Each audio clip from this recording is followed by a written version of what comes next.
Salam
Al-Imam Jalaluddin As-Suyuti rahimahullah ta'ala aqaddasallahu sirrahu wa adama nafa'a bi'ulumi wa barakatihi wa nafahati wa madati wa karamati fitari amin. Ahwabillah hadanallahu iyyakum ala huda taqwa.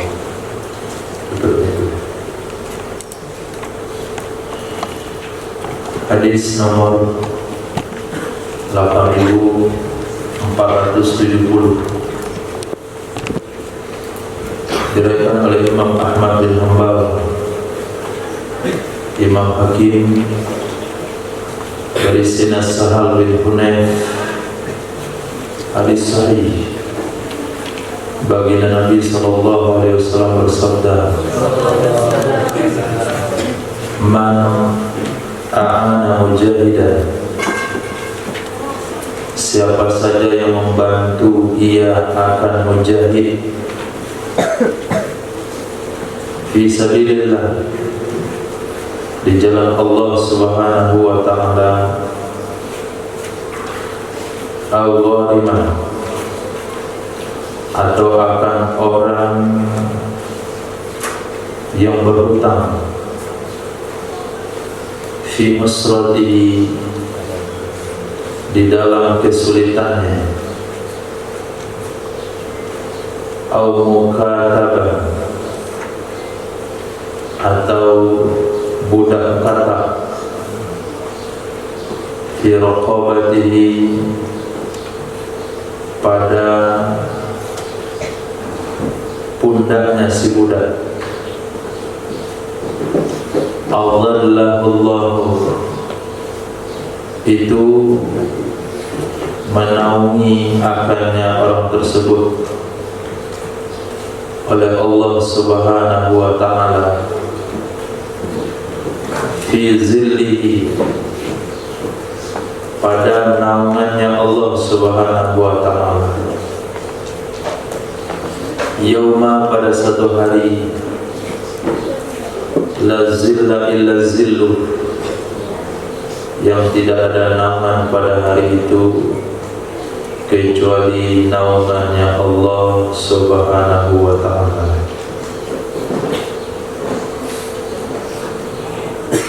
Tiga amal yang dijanjikan dalam hadis ini. Pertama, membantu mujahid fisabilillah. Makna khas mujahid adalah orang yang berangkat di jalan Allah untuk berperang. Membantu di sini dengan beberapa kategori. Satu, membantu keluarga yang ditinggalkan, membantu biaya orang yang berangkat, apakah ongkos pada hari ini, senjata, kuda pada saat itu, maka orang itu akan mendapatkan perlindungan di mahsyar, di bawah perlindungan arsy Allah Subhanahu wa ta'ala. Yang kedua, orang berhutang dalam kesulitannya, bukan orang berhutang untuk pengembangan bisnisnya, tapi orang berhutang demi memenuhi kebutuhan yang penting dalam hidupnya, kemudian dibantu untuk menyelesaikan hutangnya, maka orang tersebut berada di bawah naungan Allah pada hari kiamat. Yang ketiga, budak mukatab. Budak dibagi kepada beberapa bagian. Satu disebut dengan kinnun, budak tulen, 100% budak. Yang kedua, ummul walad, budak wanita yang telah melahirkan anak sayyid. Kalau saya tanya nanti bisa jawab, nggak usah datang. Jadi kalau untuk hafal saja. Yang ketiga, budak mudabbar, budak yang dijanjikan merdeka oleh sayyidnya setelah sayyidnya meninggal.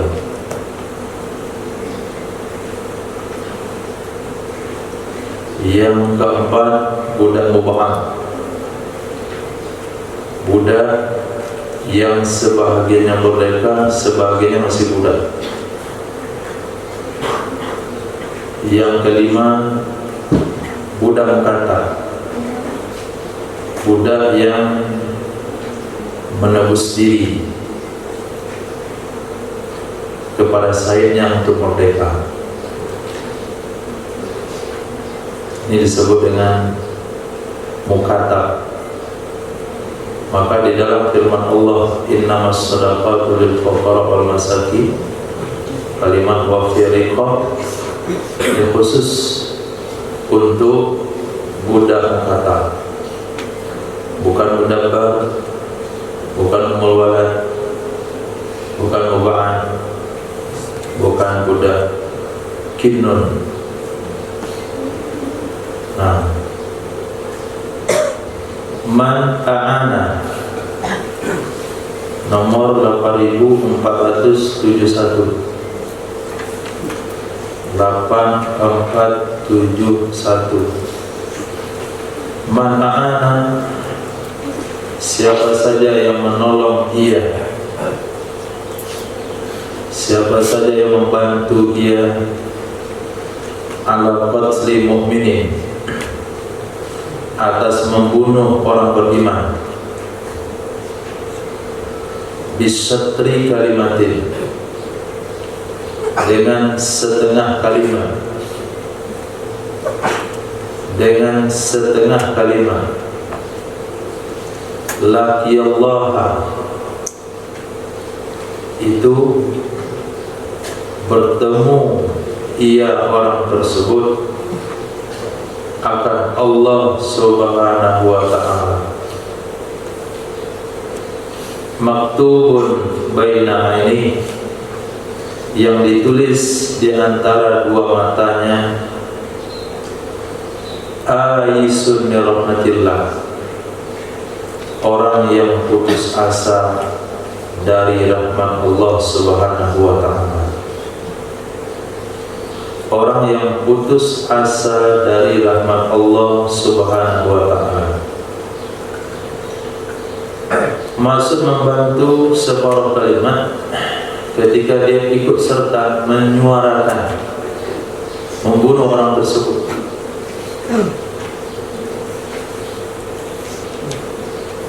Bunuhlah dia.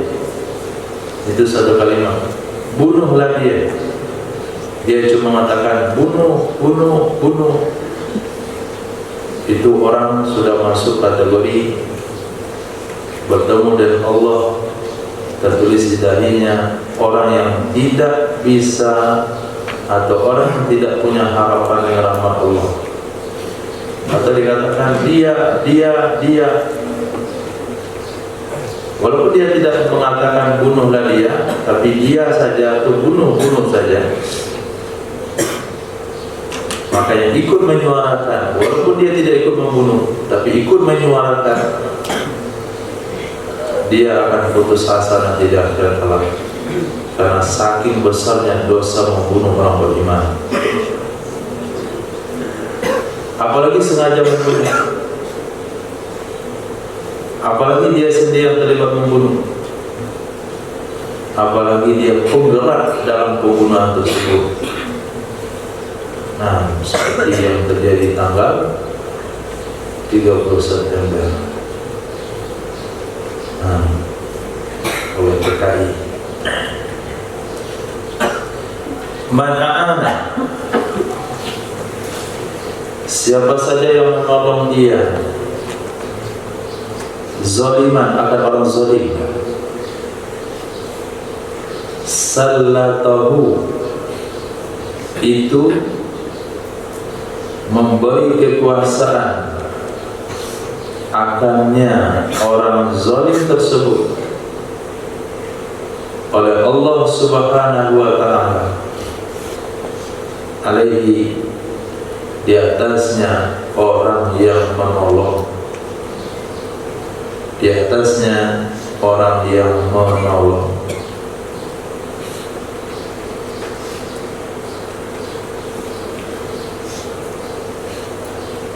Maka hukum terhadap pengkhianat di dalam peperangan atau pemerintahan ini termasuk hukum yang tegas.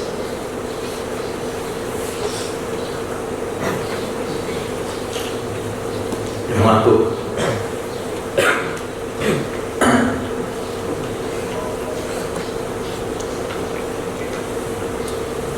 Karena konsepnya adalah yang membantu orang zalim, yang membantu pengkhianat, yang membantu orang yang menindas orang lain.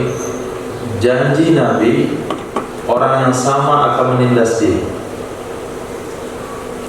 Orang yang zalim yang dia bantu itu suatu saat akan menzalimi dia. Itu akibat daripada sesuatu yang dilakukan kepada orang lain.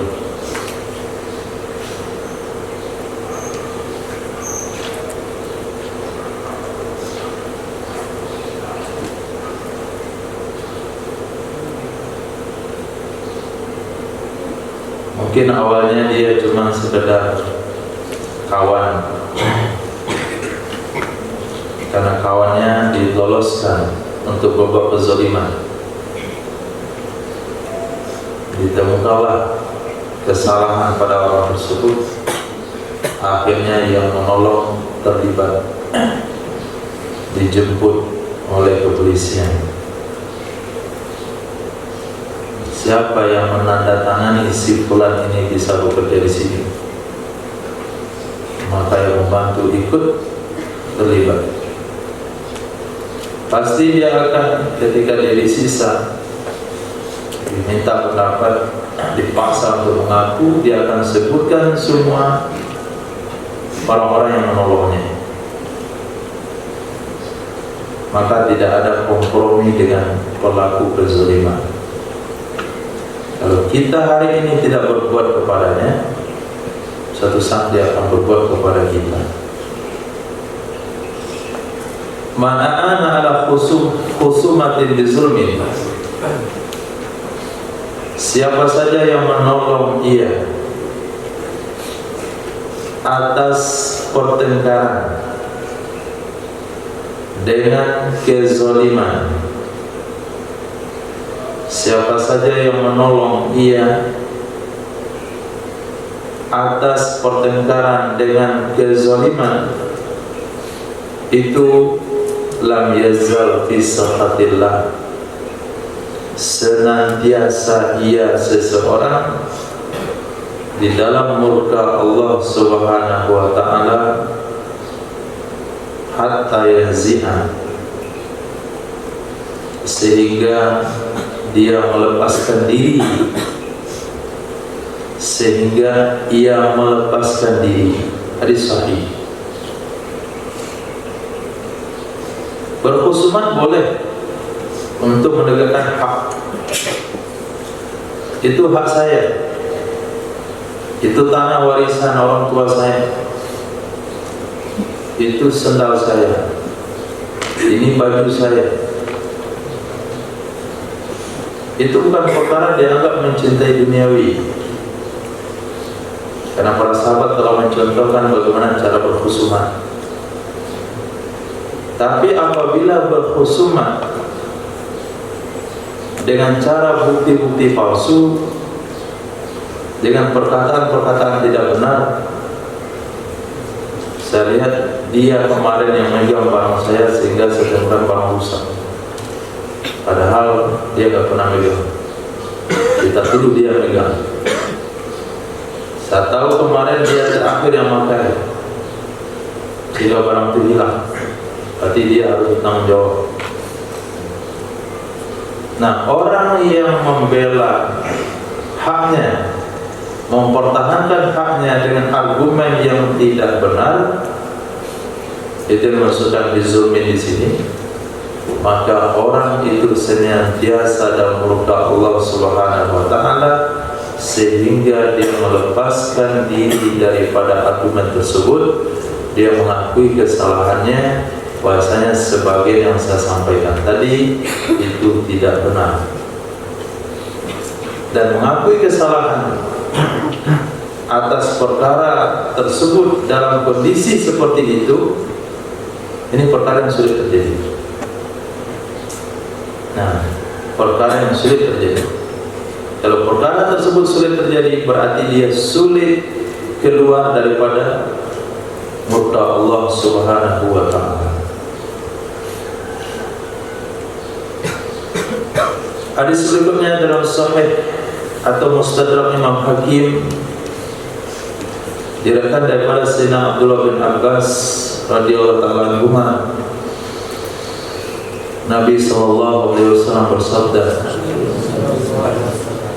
"Man a'ana zaliman," siapa saja yang membantu ia akan orang zalim, siapa saja yang membantu ia akan orang zalim, liyudhidha, supaya bahwa mencampurkan ia orang zalim, bibatilihi dengan kebatilannya, haqqan akan kebenaran, faqad bai'at, maka sungguh telah terlepas darinya orang tersebut zimmatullah wa zimmatu rasulih, perlindungan dari Allah dan perlindungan dari Rasulnya Allah. Orang yang sudah terlepas darinya perlindungan Allah dan Rasulnya, maka halal darahnya ditumpahkan. Kalau darahnya ditumpahkan, tidak perlu dibayar, karena dia bukan lagi orang yang dilindungi oleh Allah dan Rasulnya. Dia bukan lagi orang yang dilindungi oleh syariat Islam. Kesalahannya adalah membantu orang zalim dalam mencampurkan perkara batil dengan kebenaran dalam seluruh aspek kehidupan.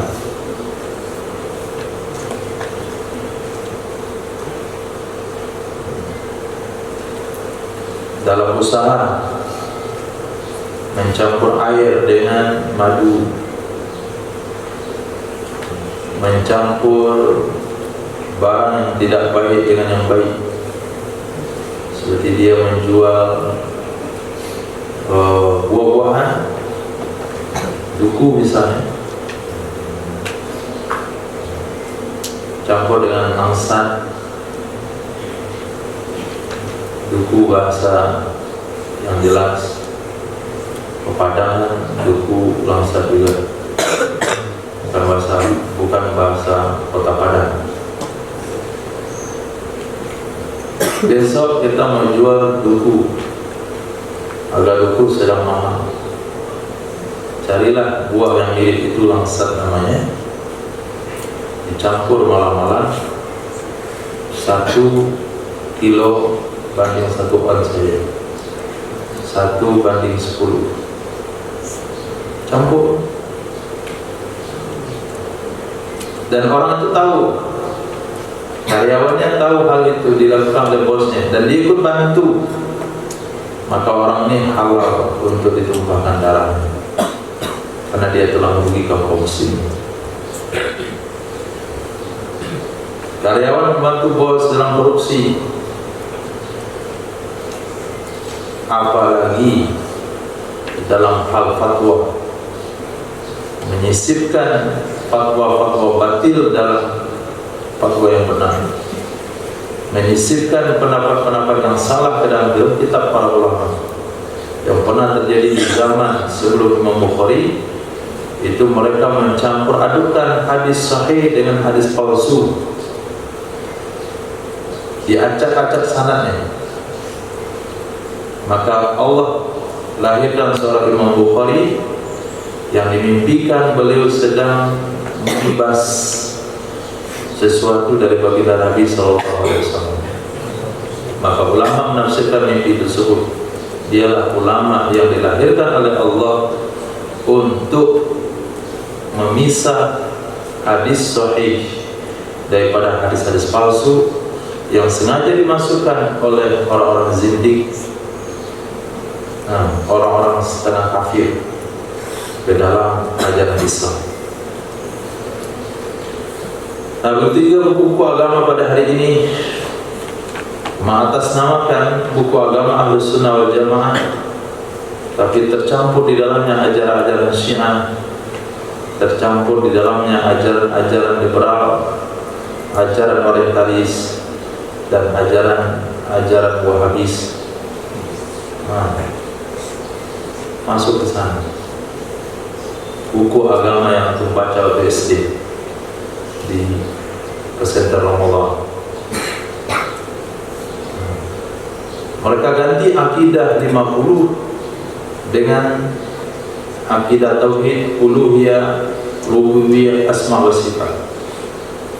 Kalau antum tanya sama orang tua antum, mereka nggak pernah tahu dengan ajaran itu.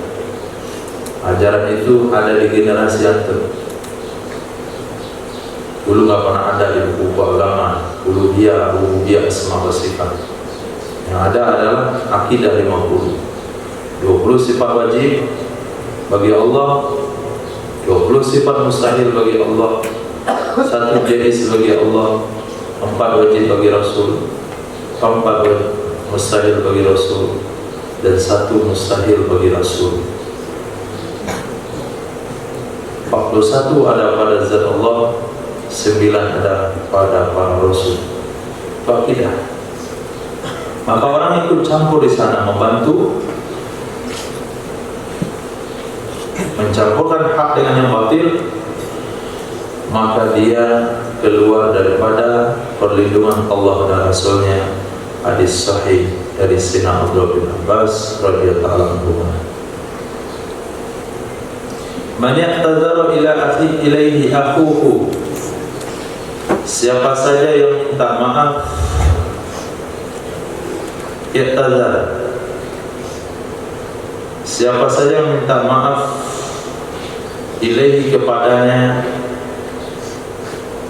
akhuhu oleh saudaranya, bima'ziratin, dengan satu kesalahan, falam yaqbalha, lalu dia tidak menerima akannya maaf, lalu dia tidak menerima akannya alasan, itu kana alaihi minal khati'ah, ada di atasnya seseorang dari kesalahan, mislu sahibi maqsid, seperti pelaku bea cukai,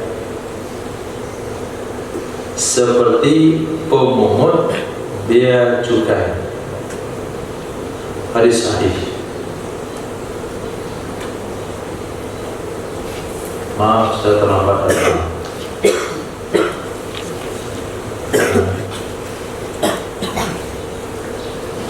Karena mobil saya rusak di jalan.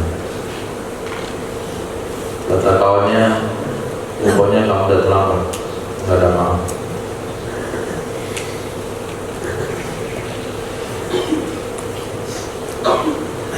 Maka teman-teman yang terlambat datang hari Jumat sebelum jam 6 dimaafin soal kesalahannya, tapi hukumannya tetap.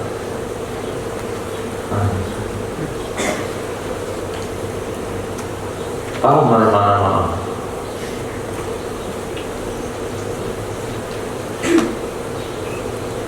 Tahu mana maaf. Ketika seseorang pencuri bertaubat kepada Allah, lalu dia minta maaf kepada orang yang diambil barangnya, setelah dimaafin, apakah dia wajib membayar barang dicuri?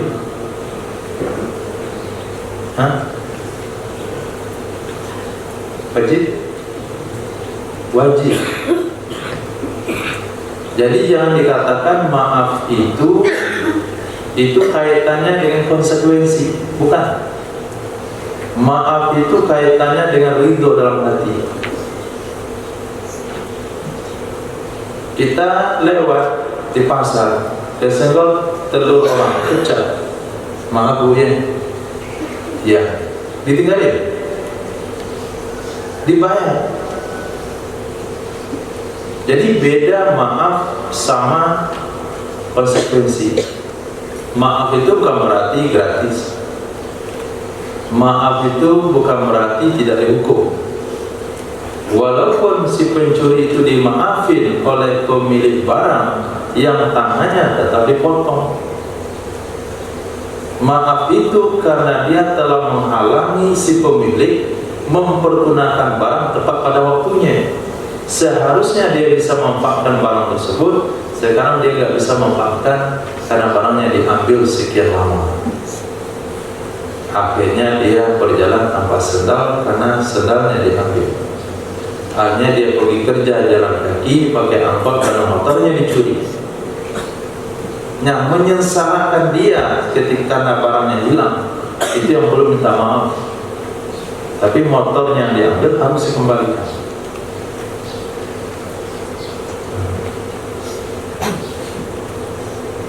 Maka siapa saja yang datang kepadanya oleh saudaranya mengajukan alasan untuk diberi maaf, wajib diberi maaf.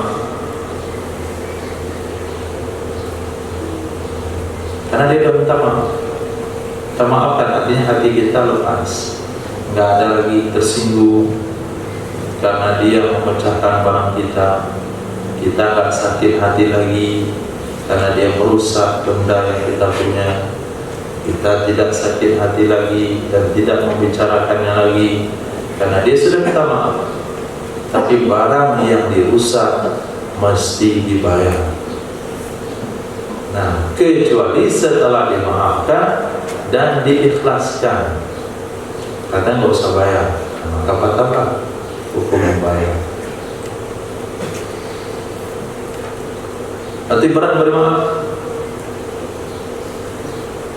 Tidak. Karena maaf itu bukan berarti gratis. Cuman senangkan hatimu karena dia sudah bersama.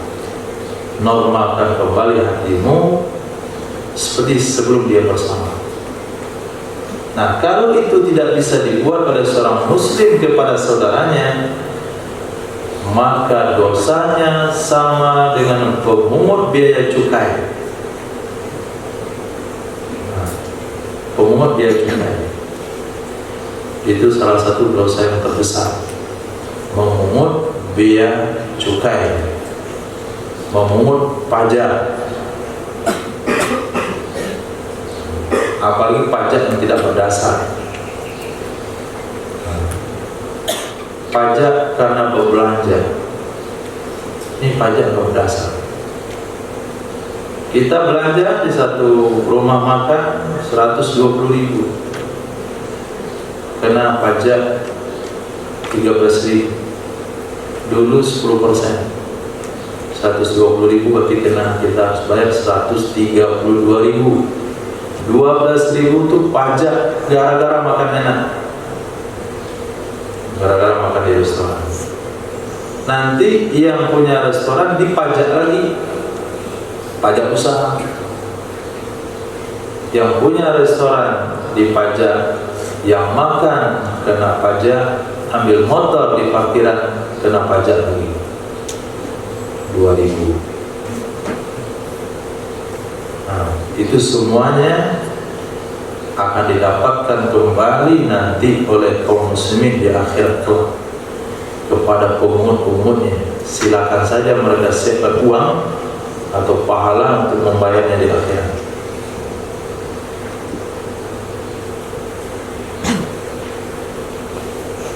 Beli tanah untuk masjid ada, beli tanah untuk pondok pesantren juga dipajak. Pajaknya kedua belah pihak, pajak sebagai pembeli, pajak sebagai penjual juga kena. karena Anda berdosa. Nah, karena menjadi orang yang mampu beli tanah di sini sehingga dikena denda.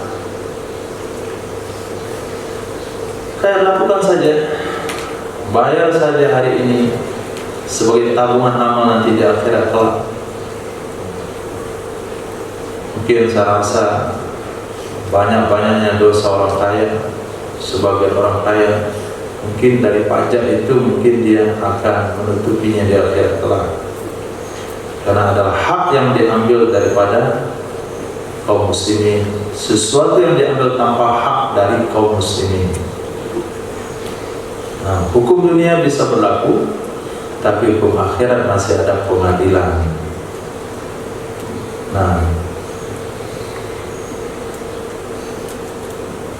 Nah, dosanya yang tidak memberi maaf itu sama dengan pemungut biaya cukai. Man yaktazza bil abidi, siapa saja yang membanggakan dirinya, iktazza, membanggakan diri, bil abid, dengan hamba, artinya dengan makhluk, itu menghinakan akannya orang tersebut oleh Allah Subhanahu wa ta'ala. Hadis sahih riwayat dari Sayyidina Umar bin Khattab.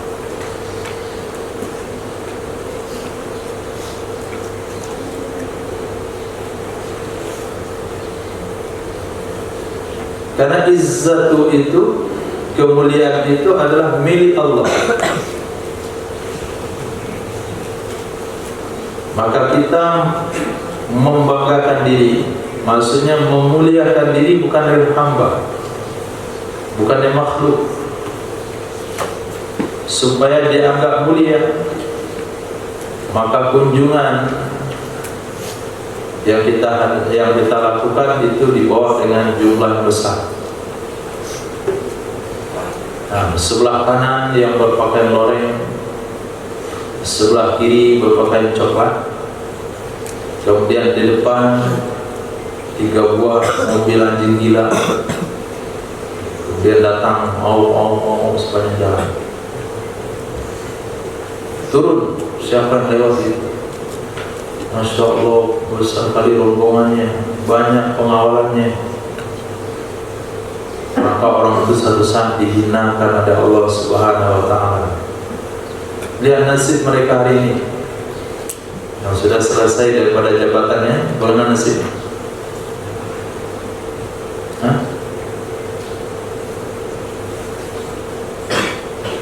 Yang kemarin orang wartawan datang untuk mewawancarai dia, dan dia katakan nggak ada waktu. Sekarang dia lewat saja, nggak ada yang mewawancarai.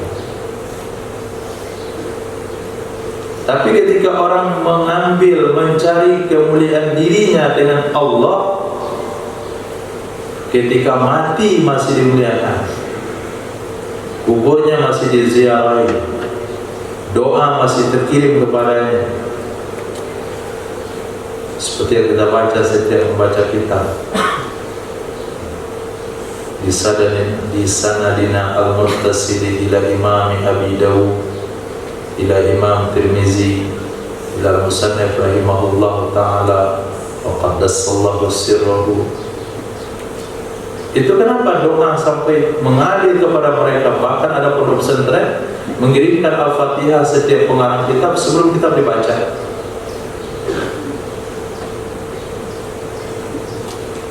Karena mereka di dunia dulu semasa hidupnya tidak pernah mencari izzah itu di makhluk. Kemuliaan yang mereka cari itu dengan mendekatkan diri kepada Allah, bukan dengan pengawalan-pengawalan. Bahkan sebagian ulama di antara mereka ada yang tidak mau ketika beliau datang disambut dan berdiri. Ada yang tidak mau. Bahkan Imam Nawawi rahimahullah ta'ala berwasiat untuk makomnya untuk tidak dihiasi.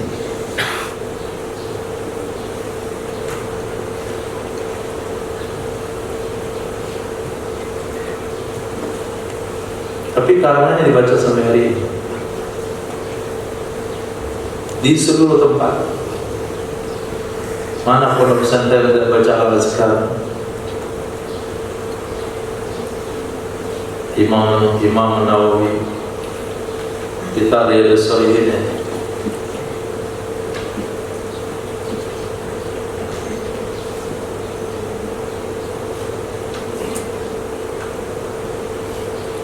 Ini izzah. Maka kemuliaan, jangan cari kemuliaan yang harta benda. Jangan cari kemuliaan dengan berdandan, dengan pakaian-pakaian yang mengatakan itu mulia. Rasa mulia lah kalau sudah ada bintang 2 di sini,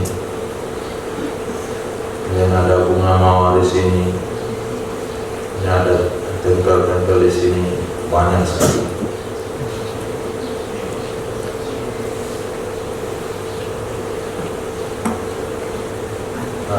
Ihtazza bil habib azzalahu, dia akan dihinakan oleh Allah Subhanahu wa ta'ala.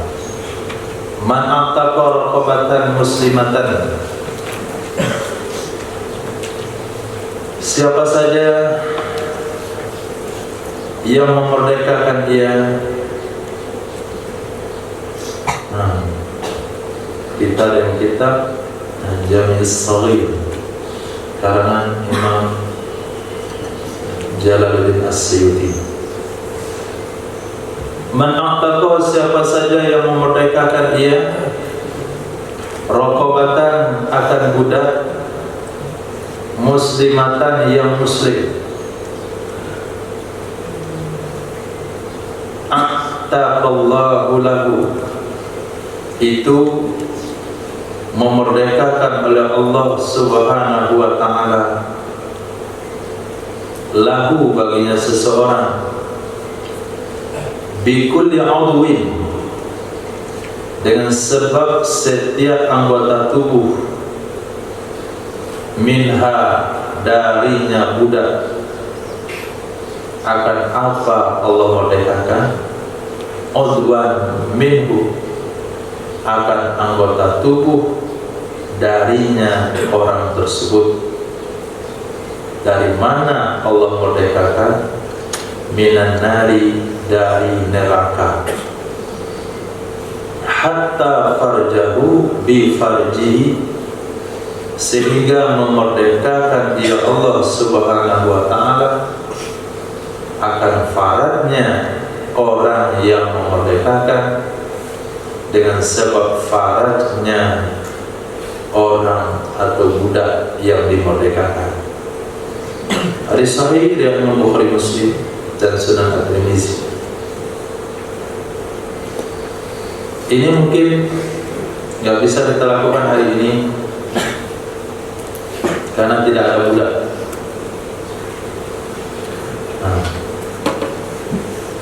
Seperti yang sudah saya sampaikan, sepertinya masa perbudakan itu sudah hampir.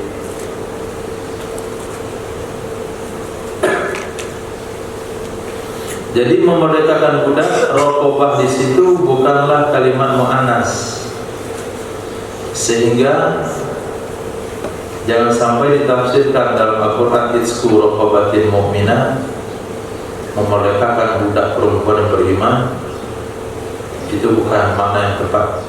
Raqabah itu penggunaan kata untuk laki dan perempuan. Raqabah di dasarnya ada pundak leher atau belakang leher, itu makna dasar pada raqabah. Maksud raqabah di sana adalah seluruh tubuh. Dalam ilmu bayan atau ilmu mantiq itu disebut dengan majaz mursal, tasmiyatus syai' min juz'ihi, memberi nama sesuatu dengan bahagian dari sesuatu tersebut. Rata-rata ayat Al-Quran penamaannya majaz mursal. Surah dalam Al-Quran penamaannya dengan nama majaz mursal. Surah Al-Baqarah karena ada cerita Baqarah di dalamnya. Surah Fil karena ada kalimat Fil di dalamnya. Surah An-Naml karena ada nama di dalamnya. Disebut budak itu rokobah karena budak itu punya pundak. Kenapa pundak disebut? Karena pundak adalah pusat daripada penguasaan. Nah, pusat dari penguasaan bukan di tangan. Kalau kita pegang tangannya, itu masih bisa dia lepas. Pegang kakinya masih bisa dilepas. Pegang perutnya cepat lepas. Tapi coba pegang pundaknya, lehernya gitu. Itu maknanya sudah dikuasai. Di kucing bahannya, musang nangkap ayam, harimau nangkap rusa. Di mana dicari? Di rokobah. Itu kata dasar pada rokobah, yang artinya adalah budak sahaya. Maka seseorang yang memerdekakan budak sahaya, Allah akan merdekakan orang itu dari neraka. Kamu selamatkan matanya dari perbudakan, Allah selamatkan matamu dari neraka. Kamu selamatkan kakinya dari perbudakan, maka Allah selamatkan kakimu dari neraka. Kamu selamatkan kepalanya dari perbudakan, Allah selamatkan kepalamu dari neraka. Hatta farjahu bi farjihi, kamu selamatkan faradnya dari perbudakan, Allah selamatkan faradmu dari neraka. Al jaza min jinsil amal. Ada berapa hadis jaza min jinsil amal? Man ya'taqala, siapa saja yang mengiktikal. Iktikal itu adalah meletakkan tombak di bawah paha di atas kuda dengan menyeret ujungnya ke tanah. Itu nama iktikal. Antum bayangkan seorang prajurit duduk di atas kuda, dia buat tombak panjang ukuran 1 sampai 1,5 meter, ujungnya diselipkan di pahanya, kemudian ujungnya yang satu lagi menyentuh tanah. Itu artinya iqtaqal. Apa bahasa Indonesia? Untuk penjelasan yang sepanjang itu, apa bahasa Indonesianya? Atau bahasa Padangnya?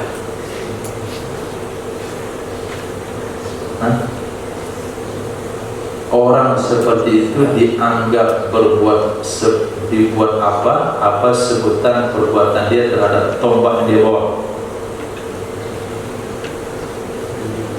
Diselipkan ujungnya di pangkal paha sambil duduk di atas kuda, ujung yang satunya nyentuh tanah lalu diseret.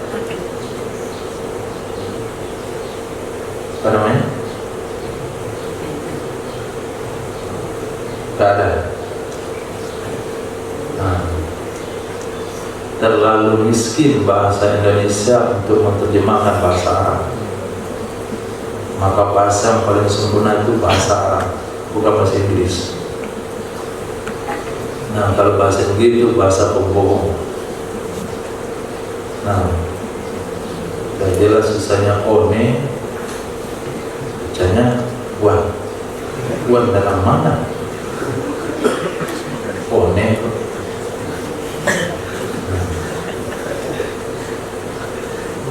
Belajarlah bahasa yang jujur, bahasa Arab. Yang bahasa-bahasa yang lain tulisan, lain baca, lain pula terjemahan.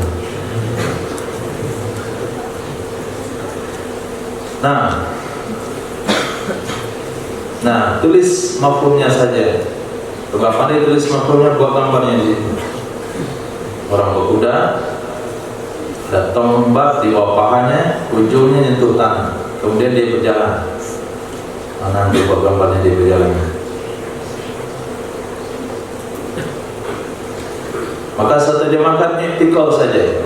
Man yaqtaqala rumhan, siapa saja yang mengiktikal, ia akan tombak.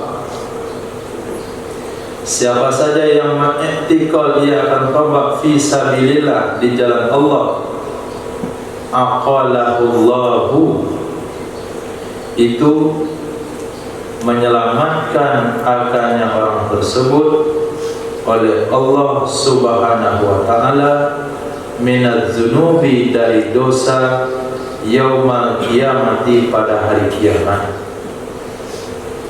Menyelamatkan akannya orang tersebut oleh Allah Subhanahu wa taala dari dosa-dosa pada hari kiamat.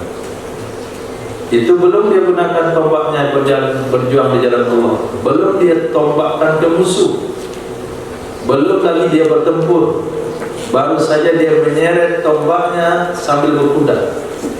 Itu saja sudah mendapatkan pengampunan dosa dari Allah Subhanahu wa taala. Maka dikatakan jihadu sanamul Islam. Jihad itu memang puncaknya Islam. Jihad itu puncaknya Islam. Maka kalau kita tidak mengakhiri sebuah perjalanan kehidupan kita dengan jihad, maka semuanya merasa tidak ada artinya. Jihad yang potensi masing-masing. Apa artinya? Seseorang al-alim, al-lama, al-faqih, kemudian tidak berjihad dengan apa yang dia punya, tutup kitab, terjun sebagai seorang pebisnis, nggak ada arti, nggak ada nilainya. Ketiga, seseorang yang sudah sekolah di bidang kedokteran, kemudian jual cabai di pasar, orang katakan dia mubazir hidupmu. Seorang prajurit sudah dilantik, baru bertugas tahun, mundur, keluar pada barisan, gak sanggup jadi tentara. Apalagi ketika dikirim ke Papua, mundur langsung dia. Maka akhir dari sebuah perjuangan adalah jihad. Ketika seseorang melengkapi keilmuannya, berarti jihadnya adalah menyebarkan ilmu. Ketika seseorang memiliki harta benda dan kekayaan, jihadnya dengan harta yang dia punya. Dia kumpulkan, akhirnya menumpuk kekayaannya, kemudian dia dimakan usia, kemudian mati. Apa unggulnya dia pada orang miskin yang mati? Apa keunggulannya? Tidak ada keunggulan. Tapi ketika diakhiri jihad, alhamdulillah, ini masjid peninggalan almarhum, ini panti peninggalan almarhumah, ini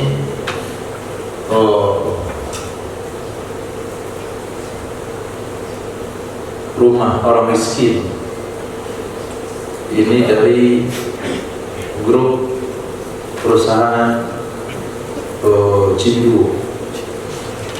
Nah, Cindu Grup. Jadi ada nilainya, ada yang dia tinggalkan karena diakhiri dengan jihad. Maka segala sesuatu yang diletakkan dalam jihad, maka Allah memberikan balasan yang paling maksimal, karena adalah puncak perjuangan. Tai kuda dinilai, kencing kuda dinilai, makanan kuda dinilai, memelihara kuda untuk jihad, makannya, minum kuda, tai kuda, kencing kuda, semuanya dinaikkan dalam timbangan amal si mujahid.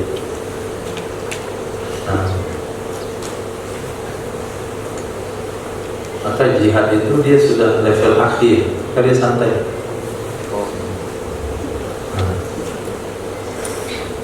Jihad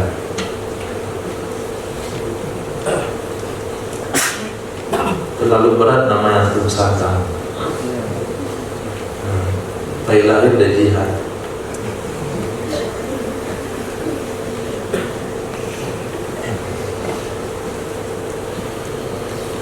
Nah,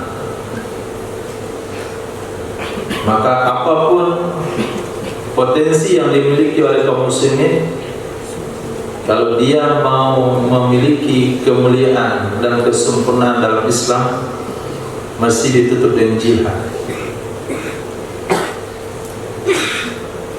Arsitek terkenal, mahal harga gambarnya,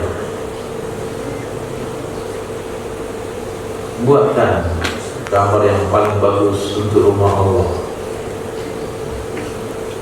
Ini karya terakhir pada arsitek terkenal, Masjid Raya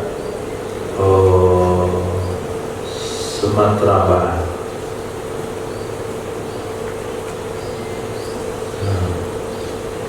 Ukurannya kecil, tapi setiap orang masuk bertambah tetap mahal. Masuk 1.000 umat, masuk 10.000 umat, masuk 1 juta umat, masuk 2 juta di rumah. Itu arsitek terkenal. Masjidnya bisa mengikuti jumlah jamaahnya. Man yahtakafa. Yang pengalaman dalam mencari materi, yang paling sulit dicari itu adalah hadis tentang i'tikaf. Nah, man yahtakafa 'ashran fi Ramadan. Siapa saja yang i'tikaf ia 10 hari di bulan Ramadan. Man yahtakafa, siapa saja yang i'tikaf ia 'ashran 10 hari fi Ramadan di bulan Ramadan, karena itu ada ia i'tikaf seperti 2 kali haji dan 2 kali umroh. Nggak ada dalam kitab Musitah di sini. Hadis ini dalam kitab Syu'abil Iman karangan Imam Baihaqi dari Sayyidina Husain bin Ali radhiyallahu anhu. Kalau sudah 10 akhir Ramadan, materi pencerahan Ramadan berbicara tentang i'tikaf. Nah, di antara materi yang paling sulit ditemukan dalilnya adalah i'tikaf. Artinya di sini antum catat, nggak mudah untuk didapatkan. Ternyata ada fadilah i'tikaf. Orang yang i'tikaf 10 hari di bulan Ramadan, nilai i'tikaf itu setara dengan 2 kali haji, 2 kali umroh. 1 kali umroh 25 juta minimal, 2 kali umroh 50 juta, sekali haji nanti 26 tahun, 2 kali haji nanti berarti 52 tahun, sekali haji 60 juta, tambah 60 120, tambah 50 170, ngantri selama 50 tahun. Gak bisa, sulit didapatkan. Tapi dengan i'tikaf 10 akhir bulan Ramadan terutama, betul-betul i'tikaf totalitas dari pagi sampai malam, dari malam sampai pagi lagi 10 hari terakhir. Nah, maka nilainya sama dengan 2 kali haji, 2 kali umroh. Man i'takafa imanan wa ihtisaban ghufira lahu ma taqaddama min dzambi. Ini hadis ghufira ma taqaddama min dzambi. Kalau antum catat sudah banyak itu kelengkapannya. Man shoma Ramadan imanan wa ihtisaban ghufira lahu ma taqaddama min dzambi. Man qama Ramadan imanan wa ihtisaban ghufira lahu ma taqaddama min dzambi. Man qama lailatal qadri imanan wa ihtisaban ghufira lahu ma taqaddama min dzambi. Man i'takafa imanan wa ihtisaban ghufira lahu ma taqaddama min dzambi. Mana lagi? Nah, kemarin kita jumpa hadis yang mirip itu, buat catatannya di barang rumahnya. Oh, dapat 10, oh mahal sekali. Apalagi kalau dapat 40, ini nilainya mahal. Ngafalnya mudah. Ghufira lahu ma taqaddama min dzambi, tinggal hafalin pangkalnya saja. Nah, orang yang hafal 40 hadis wajib dapat syafaat Nabi. Nah, apa judul kitabnya? Arba'in hadis fi ghufira lahu ma taqaddama min dzambi. Nah, rattabahu, jadi ulang allafahu, mengarangkannya, bukan karang itu, rattabahu, menata akannya hadis oleh Syekh Al-Fadil. Syekh Al-Fadil itu belum, itu baru gelar, baru namanya Ikhlas Budiman.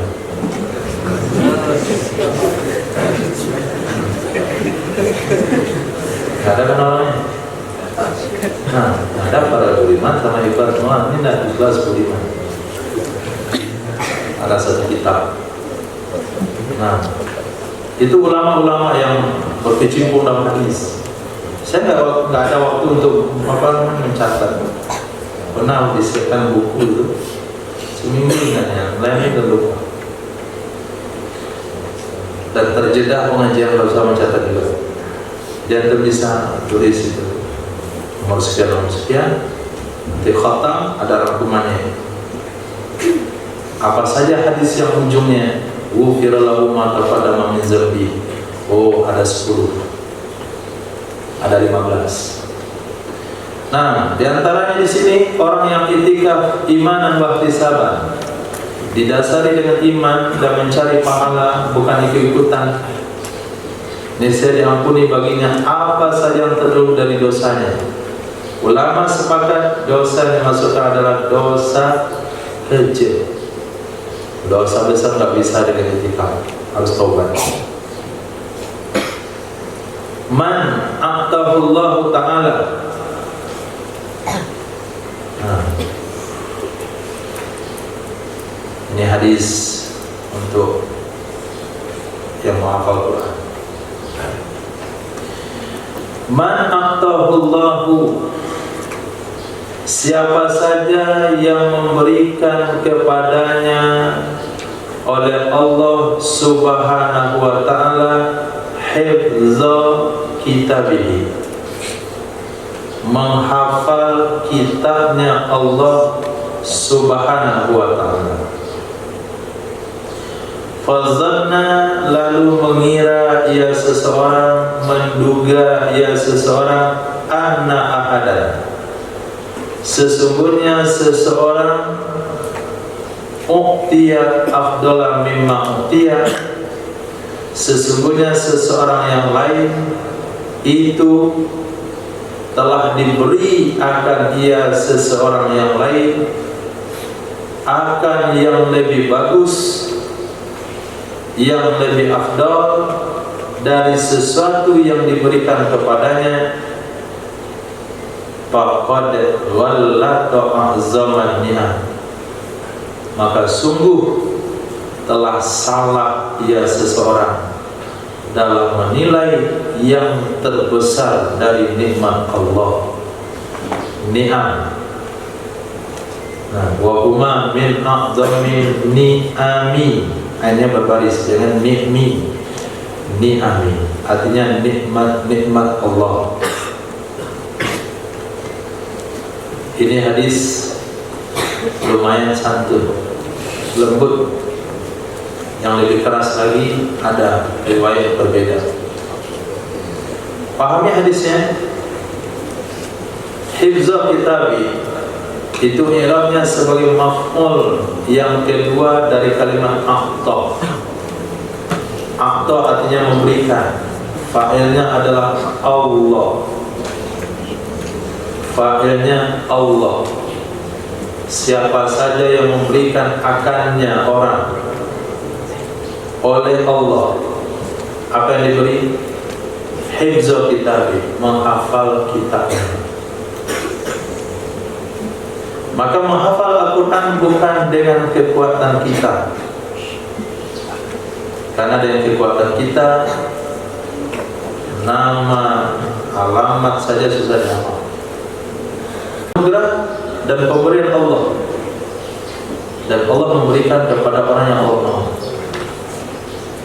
Nah, orang yang sudah diberikan anugerah oleh Allah untuk menghafal Al-Quran, lalu dia menganggap orang lain lebih besar pemberian kepadanya, berarti dia salah dalam nilai nikmat yang besar.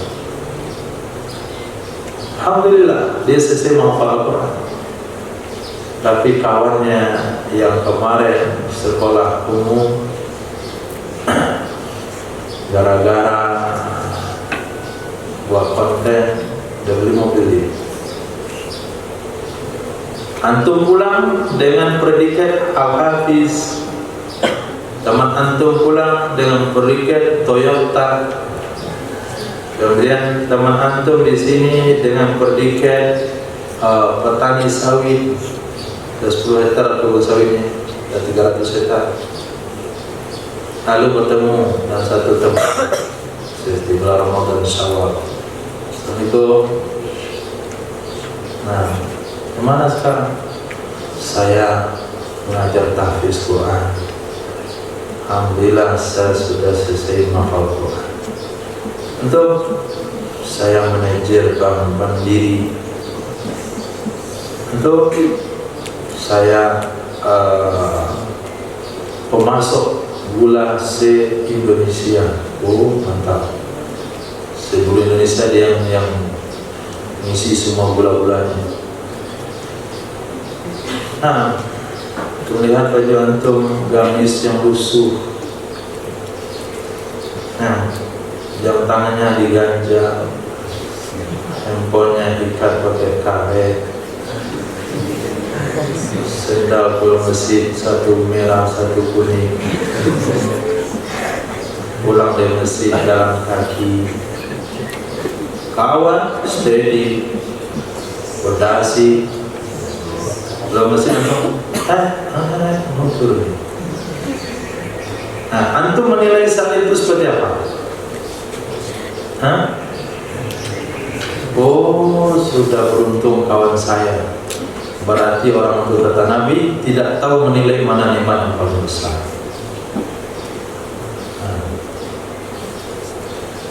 Maka orang-orang yang menyesal jadi penghafal Al-Quran itu orang tidak tahu nilai nikmat Allah Subhanahu Wa Taala. Selesai menghafal Al-Quran, kuliah lagi, mencari ilmu ekonomika, ilmu fisika, ilmu biologi, ilmu meneliti cacing tanah, meneliti kuman. Ini ada Al-Quran yang harus diteliti 30 juz.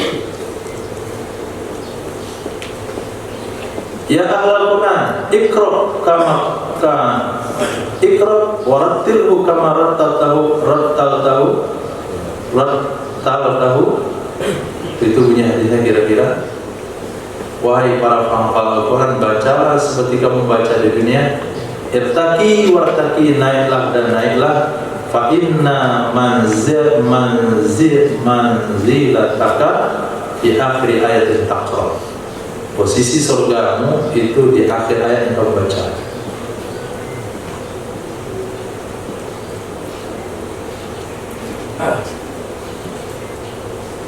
Nah,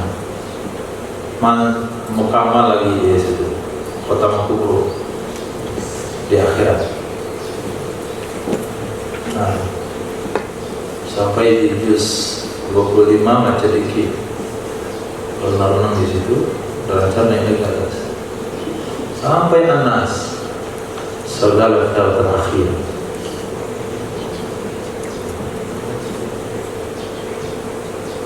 Balasan. Nah, yang pakai ujian pakai.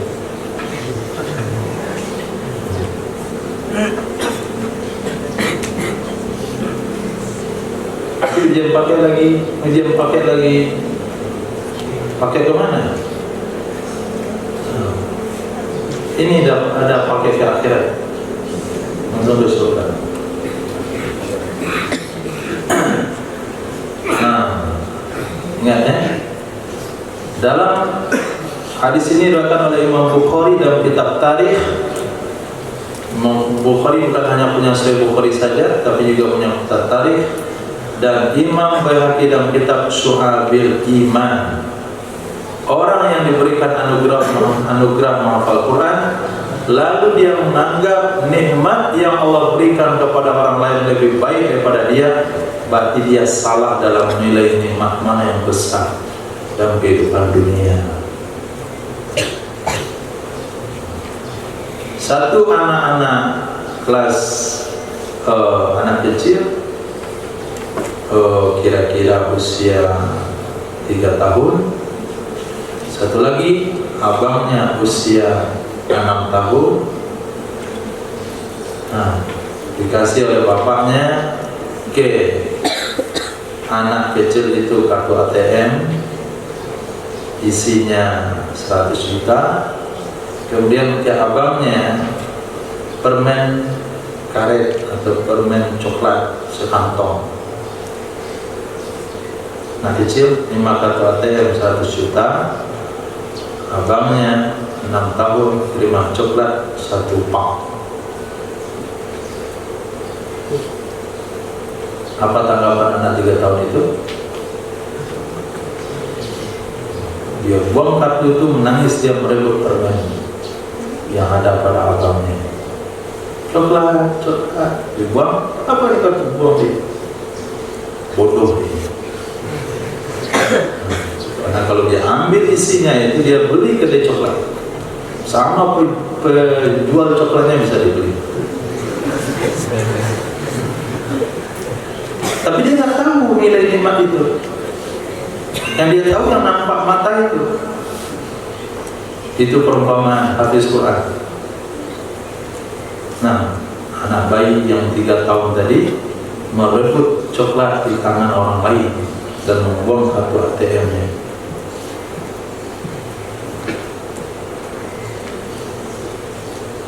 Man uqtiya haddahu minar rifqi, siapa saja yang diberikan akan jatahnya minar rifqi, dari berlemah lembut, faqad uqtiya, maka sungguh diberikan akan dia seseorang hadzahu, akan jatahnya minal khairi, dari kebaikan.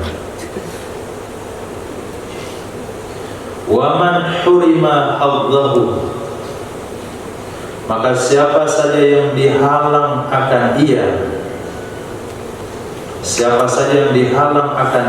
akan jatahnya dari kelembutan, faqad hurima hadzahu minal khair, maka sungguh telah dihalang akan dia seseorang akan jatahnya dari kebaikan.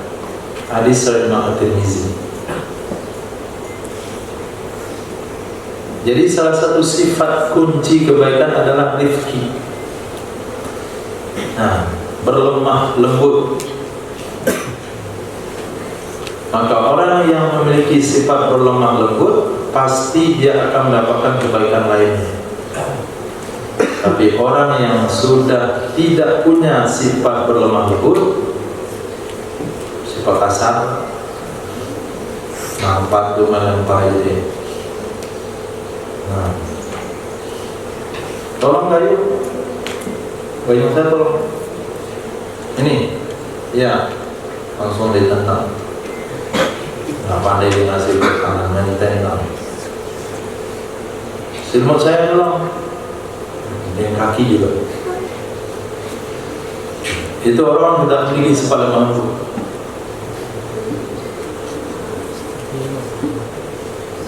Kerang patah, batal itu saja. Nah, dia bol, dorong lemari, asal dorong pecah. Nah, maka sulit dia akan mendapatkan yang hal-hal baik lainnya kalau sudah memiliki sifat kasar. Tapi apabila sudah diawali dengan kelembutan dan sesuatu itu lembut, dengan tangan dan sopan, pasti orang akan menilai ini cocok dijadikan karyawan, ini cocok dijadikan menantu, ini cocok dijadikan kawan, ini cocok dikasih sesuatu. Pasti orang mikirnya begitu. Tapi kalau orang kasar, ngomong kasar, tindakan kasar, tidak ada satu makhluk pun yang mau dia orang kasar. Bahkan preman yang kasar sekalipun nggak mau dia orang kasar. Apalagi orang nggak kasar. Nah, ketika seseorang sudah memiliki sifat sopanan, sifat santun, sifat lembut, maka berarti dia sudah meraih segala-galanya. Karena kunci dari kesuksesan itu adalah kesopanan, kelembutan. Saya senang memaknanya lembut, kalau lembut kulitnya ya.